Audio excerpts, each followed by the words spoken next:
Kenapa aviari ini nggak ada burung lovebird ya? Satu, karena fungsinya aviari ini ya fungsinya buat rescue burung, buat menyelamatkan burung-burung yang memang terjebak di ombyokan, udah hampir mati di ombyokan. Kita selamatkan, kita rawat, kita karantina, kita masukkan di sini, kita jodohkan. Proyeksinya memang nanti kita akan kembalikan mereka di habitat liarnya biar bisa berkembang biak ya. Beberapa di antaranya burung ini yang statusnya memang kritis, jadi memang butuh pertolongan kita. Awalnya kita bikin aviari ini di masa awal pandemi ya. Jadi saat COVID itu pertama-tama kan memang orang-orang masih ketakutan ya. Jadi memang banyak orang dilarang keluar rumah, terus burung-burung yang diombyokan di kios-kios, di pasar burung itu terbengkalai. Jadi banyak yang mati. Makanya sayang, kasihan, kita kasih kesempatan mereka, kasih kesempatan kedua mereka ya. Kita selamatkan beberapa di antaranya, kita tampung di sini. Halo teman-teman, apa kabar? Ketemu lagi di BDB Channel. Selamat datang di Aviari BDB Channel. Nah, di sini kita ini aja lah, kita ngobrol-ngobrol aja ya. Jadi menjawab beberapa pertanyaan dari teman-teman kemarin. Di antara teman-teman banyak yang menanyakan, Om, kenapa di aviarinya nggak ada burung lovebird sih? Jadi gini teman-teman, kenapa aviari ini nggak ada burung lovebird ya? Memang satu, karena fungsinya. Jadi aviari ini ya fungsinya buat rescue burung, buat menyelamatkan burung-burung yang memang terjebak di ombyokan. Terus ya udah hampir mati di ombyokan. Kita selamatkan, kita rawat, kita karantina, kita masukkan di sini, kita jodohkan, itu aja. Jadi memang proyeksinya memang nanti kita akan kembalikan mereka di habitat liarnya biar bisa berkembang biak ya di habitat liarnya. Karena memang ada beberapa di antaranya burung ini yang statusnya memang kritis. Jadi memang butuh pertolongan kita.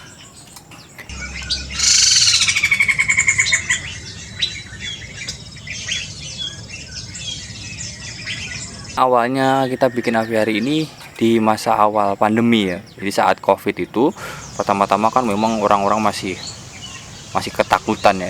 Jadi memang banyak orang dilarang keluar rumah, terus burung-burung yang diombyokan di kios-kios, di pasar burung itu terbengkalai. Jadi banyak yang mati. Makanya sayang, kasihan, kita kasih kesempatan mereka, kasih kesempatan kedua mereka ya. Kita selamatkan beberapa di antaranya, kita tampung di sini. Ya itulah awalnya, alasan pertama kita bikin aviari ini. Karena ya memang selain kita juga nggak bisa kemana-mana, nggak bisa silaturahmi ke para penangkar, para peternak. Jadi ya sudah, kita di aviari aja. Awalnya gitu.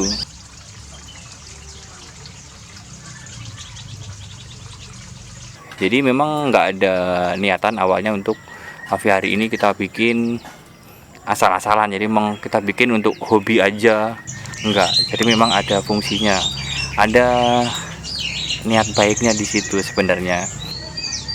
Jadi kalau lovebird kenapa nggak dimasukkan? Ya karena itu, lovebird itu bukan burung Indonesia yang satu ya. Yang kedua, lovebird itu burung parbeng. Jadi memang di sini untuk ramnya, untuk aviarinya sendiri itu tidak didesain untuk paruh bengkok. Jadi memang kecil ya. Paruh bengkok sekecil apapun dia pasti akan ada kemungkinan untuk merusak ram-ram itu. Makanya juga nggak kita masukkan burung lovebird. Selain karena ya udah banyak ditangarin beberapa teman-teman kicomania semuanya ya. Jadi nggak usah lah kita masukkan. Ngabisin pakan aja. Karena memang di sini juga untuk pakannya juga besar ya. Makanya nggak semua burung kita masukkan sebenarnya, terutama burung lovebird ya. Jadi memang itu yang pertama, karena fungsi aviari ini sendiri. Yang kedua karena ya bukan burung Indonesia, dan memang di sini juga ramnya sendiri tidak didesain untuk burung parbeng.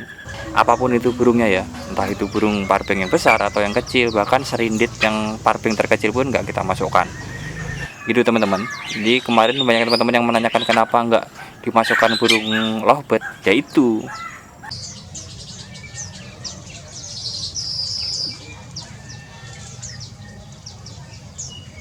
terus ada yang nanya lagi, Om masukin burung cendet dong. Sebenarnya ini bercanda atau serius, saya juga jarang nanggepin ya, karena seperti kita tahu cendet itu kan burung predator ya. Jadi kalau kita masukkan di sini di koloni, ya tahu sendirilah gimana jawabannya, endingnya seperti apa. Jadi saya anggap bercanda lah teman-teman yang kemarin menyarankan untuk memasukkan burung cendet. Jadi gitu ya, udah jelas ya. Jadi kalau cendet itu memang dilarang untuk di koloni karena dia predator. Terus burung sirigunting itu juga burung teritori, dia nggak disarankan untuk di koloni. Kepodang juga sama.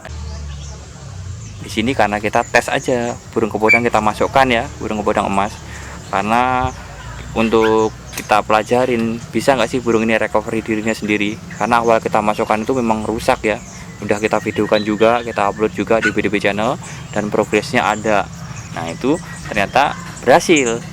Nah itulah fungsinya burung kepodang ada di sini. Nanti juga akan kita keluarkan juga karena di sini sangat mengganggu ya burung kepodang ini. Itu teman-teman. Jadi memang setiap burung yang kita masukkan pasti ada maksud dan tujuannya. Salah satunya ya burung kepodang ini. Tapi kalau teman-teman mau membuat aviari, disarankan jangan memasukkan burung teritori. 1 burung cendet, 2 burung kepodang, terus yang ketiga burung sirigunting, itu jangan. Jangan ditiru karena memang di sini kita untuk pengamatan, kita jadikan bahan pengamatan aja sebenarnya. Gitu teman-teman. Terus apa lagi ya teman-teman kemarin yang pertanyaannya? Oh ya, berapa sih ukuran aviari yang standar itu? Nggak ada ukuran standar, yang ada makin luas makin bagus dan memenuhi kaidah unsur-unsur yang ada di dalamnya. Jadi aviari itu harus ada ini vegetasi, ada tanaman, terus ada air mengalir, ada sinar matahari gitu.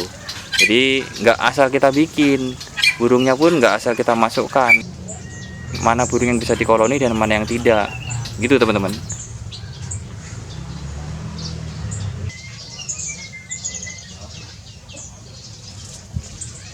Jadi kalau untuk tanamannya juga kita sesuaikan, nggak asal tanam aja. Kalau memang niatnya untuk burungnya dirawat biar berkembang biak ya, kita harus sesuaikan dengan habitatnya. Untuk makanannya juga kita sesuaikan seperti apa sih mereka di alam liarnya, jadi akan cepat. Dan apalagi nah burung apa yang sudah berkembang biak di sini, yang sudah berhasil? Sebenarnya kalau udah nyarang berkembang biak itu banyak, cuman karena kita nggak ada waktu untuk mengurusnya aja, kita biarkan saja lah. Jadi ketika menetas kayak ciblek itu sebulan bisa 2 kali mereka menetas ya, tapi nggak kita ambil karena memang nggak ada waktu untuk merawatnya. Jadi kita harus ambil, kalau nggak diambil pasti akan dibantai sama induknya sendiri karena merasa terancam dengan keberadaan burung-burung di sini ya, burung-burung lain. Makanya kita juga nggak bisa ngambil juga, kita biarkan saja alami sambil kita amatin. Jadi mereka ternyata ada gangguan, anaknya, si induknya stres, anaknya dibantai, anaknya dibunuh dengan induknya sendiri. Terus ada juga yang dimakan ini hama itu di sini kayak kadal, kayak bunglon, itu ternyata bisa termasuk binatang pengganggu atau binatang hama predator ya. Ternyata juga makan telur burung, makan anakan burung, piyek burung ya. Itu jadi memang informasi-informasi itu yang kita dapatkan dan kita share ke teman-teman semuanya, biar teman-teman juga punya guide kalau ternyata ada binatang-binatang pengganggu kalau kita bikin aviari. Kalau enggak kita pantau terus, jadi akan mengganggu ekosistem di dalam aviari itu sendiri. Terus yang selanjutnya, Om, gimana cara membasmi tikus? Apa nggak ada tikus gitu? Jadi kalau teman-teman punya aviari ya diperhatikan aja kebersihannya sekitarnya. Jadi memang dilihat ada nggak sih lubang-lubang atau tempat-tempat mereka bersembunyi. Nah itu diamankan saja. Jadi memang kita harus rajin ya, harus rajin kontrol. Terus ramnya juga dikontrol, kebersihannya dikontrol. Jadi burung-burung akan sehat dan aman dari gangguan hama. Gitu. Nah, di sini kan memang berhubung ini juga tempatnya ekosistemnya menyerupai ekosistem di habitat liarnya ya. Jadi memang teman-teman banyak yang penasaran juga, ada nggak sih ular kayak gitu. Kalau ular pertama kali, jadi bukan ular yang masuk karena memang udah kita antisipasi ya dari pengalaman kemarin. Tapi ular itu juga karena dulu di sini udah ada habitat, kita kandangkan ularnya terjebak di dalam, bukan ular yang masuk gitu.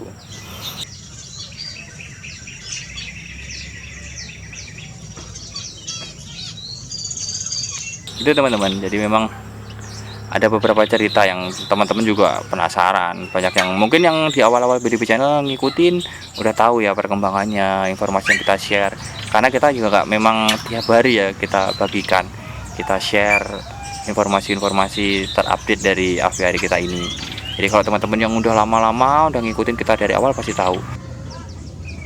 Nah ini buat teman-teman yang baru, yang mungkin baru pantau, baru ngikutin kita belakangan ini, ya kita share lagi ya informasinya biar inilah ya bisa bermanfaat juga buat teman-teman semuanya. Kita ulang lagi. Jadi di sini teman-teman, ya itulah, sini habis hujan, suasananya juga seger ya, cukup bisa inilah menambah daya tahan tubuh, menambah imun tubuh biar nggak mudah masuk angin. Nanti kalau sekian dulu teman-teman, nanti kita sambung lagi. Jadi kita share tiap hari, jadi teman-teman ikutin tiap hari, nanti update-nya biar bisa tahu gitu. Nah cukup sekian dulu teman-teman, jangan lupa untuk dukung terus channel kita ini dengan subscribe, like, dan share biar kita bisa tetap eksis menghadirkan informasi-informasi seputar dunia burung dan unggas lainnya. Sampai ketemu lagi di episode selanjutnya dengan topik dan pembahasan yang berbeda tentunya. Selamat sore dan see ya.